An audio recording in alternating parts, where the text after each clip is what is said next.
Ndeko Mike, bonjour. Bonjour. Voilà, aux alliés chroniqueurs, il y a musique, Tolandarayo Mingi. Alors, on a fait un constat que artistes, comédiens, tout comme musiciens, on a comme l'impression que Bakou fera pauvre. Alors, pourquoi selon vous, artistes en général, Bakou fera pauvre? Bon, enfin, Bakou fera pauvre parce que d'abord, un bazar soutenu le gouvernement. Gouvernement politique, il y a Moganabiso, Batali, Pena, soin, il y a artiste Nabisoté. Vous avez remarqué que le droit d'auteur n'a pas respecté. Musicien, à Obimsante, mon a flash code Sanze, mon flash disque 100 francs, 100 francs. À Oteganenze, mon a à l'aise, aux yeux au-dessus de tout le monde, des autorités. Et du coup, la politique aussi qui noise mentalité à Congolais en particulier. Baebi ko somba nzembote, baebi ko somba œuvre. C'est mieux qu'on pirate. Voilà pourquoi nos musiciens aujourd'hui n'arrivent pas en tout cas à bénéficier de leurs œuvres par rapport à la politique, il y a piratage, politique, il y a gouvernement et là conditions. Or normalement il fallait qu'il y ait des associations. Oui, il y a des associations, mais malheureusement ils ont d'abord eux-mêmes artistes, boycottent l'association Misusu. Voilà, en tout cas il y a beaucoup de choses qu'on doit revoir là-dessus. Par rapport à ça. Est-ce que ça peut lier à l'organisation, l'administration, l'épargne? Parce que ça a succès, mais si tout au long de la carrière, et quand ça a battu, au moins, Koufi Boyloupan, autant compliqué, compliqué. Est-ce que ça peut être organisé? Justement, au Moni Moutou, Moni par exemple, yo, Bafouta on a fin du mois. Moi, on a fin du mois, au Saïlan, Maramnaïou. Mais ton entreprise, ce qui est organisé. Peut-être mutualité moroboye place pour épargner bongo peut-être peut-être soin. Alors ici na politique il y a star, d'abord star à dépenser, star à vivre le rôle star quoi, ça la dépense na folie na. Alors pendant qu'il est en train de faire sa folie, il a raté, il ne sait pas que demain ou après-demain il va mourir. Alors quand il n'a pas cet esprit-là, il y a Star, attends, oubliez Bistar, 20 000, 100 000, 200 000, 300 000. S'il n'a pas été organisé, si le gouvernement, surtout le gouvernement, et l'Andela est bien, finalement sa génération d'après est toujours pauvre. Par contre, dans le pays organisé, au moins que l'artiste a Koufanaï, ça fait 20 ans, mais ses enfants, sa génération bénéficient de ses œuvres. Pourquoi? Parce que l'État est structuré la culture là-bas. Voilà, moi je soutiens que Kamouza peut-être na côté na bango moko parce que comment il gagne pas assez et puis le nombre des enfants même comme le roi sujet tabou. Justement, c'est sa vie à Star. Star sa vie il y a délire. Star a délire. Donc et puis d'abord le fils court derrière eux, les hommes courent derrière eux. Donc c'est normal que Babo t'as comme en désordre parce que ça arrive même Star ya minene ya mokili. OK, Michael Jackson, Azana Bani Belé. Car trois ce sont les enfants officiels où l'État est.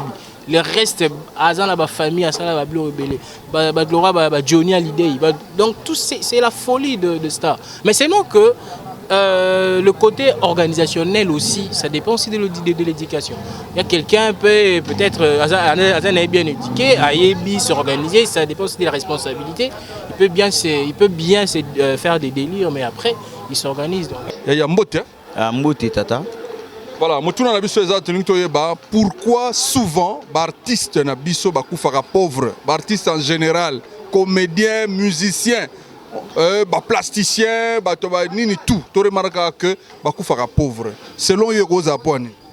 Bon, déjà dans un premier temps à l'époque, ils allaient soit ça la musique, qui a ça la comédie musicale ou soit ça le théâtre à l'époque, ils allaient qui succès d'abord dans un premier temps. Alors, avec l'évolution, Batouba Komi, qu'on comprend que non, vous êtes artiste, musicien, peintre, bateau, basala théâtre de chez nous, grammatique ou quoi que ce soit. Bango tout, et comment que non, l'art c'est payant. l'art, vraiment, c'est s'enrichir. Parce que le temps passe vite. Ba oyakala na clitiro toza nango lelo na oyakala eza presque némo.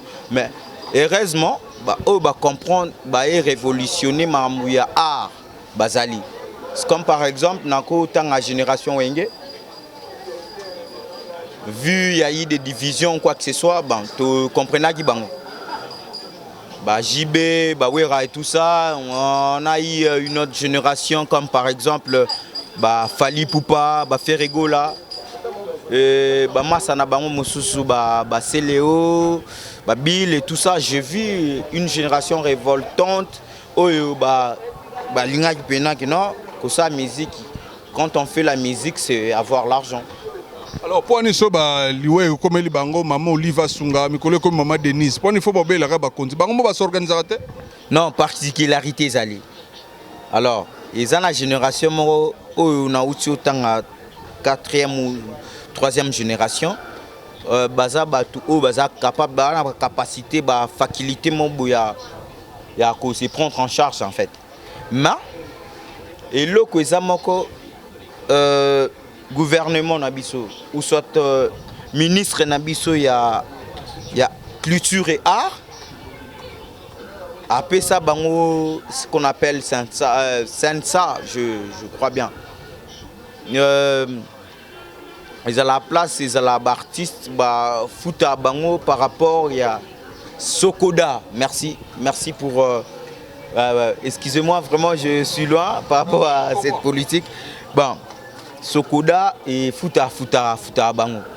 Alors, pour l'instant, ils ont artistes, producteurs, mieux placés pour peut-être trophée, meilleur trophée en Afrique. Je ne sais pas, le monde entier, ça s'est fait déjà. Mais au moins, il y a un problème. C'est juste, l'artiste Nabiso, na mboka na minute oyo to banda benga kala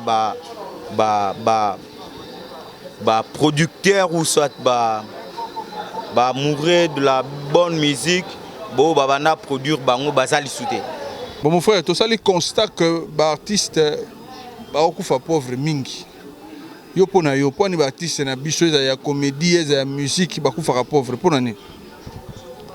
Bon, vie est même bango za pressé, ba misusu bazo se pressé mbango. Parce que à faire les erreurs on a que la sagesse. Zanga mbongo zana batu. Ceux qui ont zangi mbongo zangi batu, donc ceux qui ont tambola lokola que l'état zati. Parce que pour moi j'ai très content pour les gens au bazo lukana motoki na bango. À faire les erreurs on a que la pourquoi est-ce que l'artiste na Congo bakufara pauvre? Oui, merci pour la question. C'est un constat au Boussalu en tant qu'homme de médias. Alors il faudra aussi se poser quand même la question, est-ce qu'il y a un fonds alloué au gouvernement à tirer à disposition à Bangola, c'est des 1. Mais pour répondre aussi à votre question, moi je crois que c'est de l'irresponsabilité de leur part. Pourquoi? Parce que lorsqu'on vous appelle artiste, cela veut dire que non, vous êtes un homme sérieux qui sait faire son travail et qui sait comment est-ce que ce travail va lui produire quelque chose. Aujourd'hui, pendant la carrière, on a bien. On a cher, on a vie, champagne, boîte. Mais une fois que ici, comme disent les Quinois, Zolo Likolo, Maman Olive Sunganga, Maman Denise, quoi que ce soit. Moi, je crois que c'est de l'irresponsabilité de leur part. Il y a beaucoup de pauvres, alors que tant que la convie, on ne comprend pas.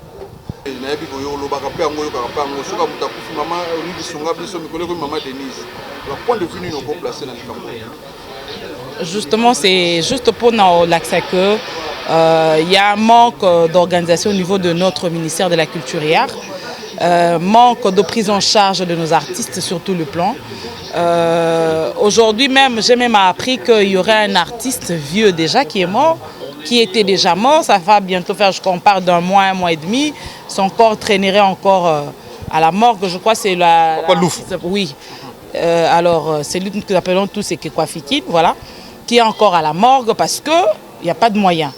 Bon, comment cela peut s'expliquer? Quelqu'un qui a fait un grand travail. comme ce que nous voyons à la Fikine, la statue que nous voyons à la Fikine, et aujourd'hui, il se retrouve mort et on ne sait pas l'enterrer. C'est pour dire que ces messieurs-là, ça s'explique qu'ils ne jouissent pas de son droit d'auteur par rapport à ce qu'il a fait comme œuvre. Alors, pourquoi je dis tout ça, c'est d'abord dû au manque d'organisation. Il y a ministère où il y a ministère, il y a culture et art. Et c'est un ministère qu'on doit bien revoir. Et il faudrait aussi placer quelqu'un qui connaît mieux ces milieux artistiques. Et je crois que Rondé peut aider à ce qu'on puisse réorganiser les choses pour que artistes aient à la prise en charge par rapport à l'œuvre à Zosala. Je pense qu'en remédiant à ça, il y aura quand même une très bonne chose. Et ceux-là aussi, oui, c'est bien bon. On ne va pas commencer à attendre à ce que l'artiste a couffaté pour sortir 20 000, 30 000, 50 000 $. En fin de compte, souvent, après un mois, la famille ne bénéficie absolument de rien. Alors moi, je ne pense pas que c'est là qu'on doit commencer à agir, ou on doit intervenir à ces niveaux-là. Il faudrait peut-être prendre, j'ai suivi la première dame, Maman Denise, qui a parlé de la prise en charge médicale des artistes. Moi, je pense qu'il faudrait commencer la source. Quand Maman Denise a eu une initiative, on a commencé d'abord par la prise en charge de soins médicaux des artistes, et pourquoi pas protéger leurs œuvres, afin qu'ils puissent vivre de cela. Je pense que ça empêchera à ce que Tobandako vivre des désastres. Mais en un mot, la mort, c'est la mort. Personne ne peut empêcher que les gens puissent mourir. C'est Dieu seul qui sait, qui décide de la mort ou de la vie d'une personne. Son avis chez Zali, pourquoi les artistes congolais meurent souvent pauvres?